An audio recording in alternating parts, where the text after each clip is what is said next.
It is my opinion that you do not really understand the concept of banking. All the banks are broke.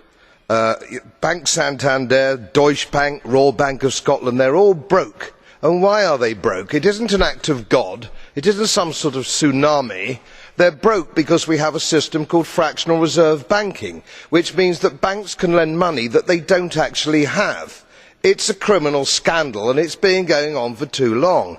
To add to that problem, you have moral hazard, a very significant moral hazard from the political sphere. And most of the problem starts in politics and central banks, which are part of the same political system. We have counterfeiting, sometimes called quantitative easing, but counterfeiting by any other name. The artificial printing of money, which if any ordinary person did, they'd go to prison for a very long time. And yet governments and central banks do it all the time. Central banks repress the amount of interest that rates are, so we don't have the real cost of money. And yet we blame the retail banks for manipulating LIBOR. The sheer effrontery of this is quite astonishing. It's central banks that manipulate interest rates, Commissioner.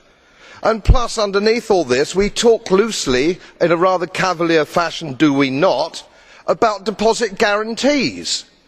So when banks go broke through their own incompetence and chicanery, the taxpayer picks up the tab. It's theft from the taxpayer. And until we start sending bankers, and I include central bankers and politicians, to prison for this outrage, it will continue.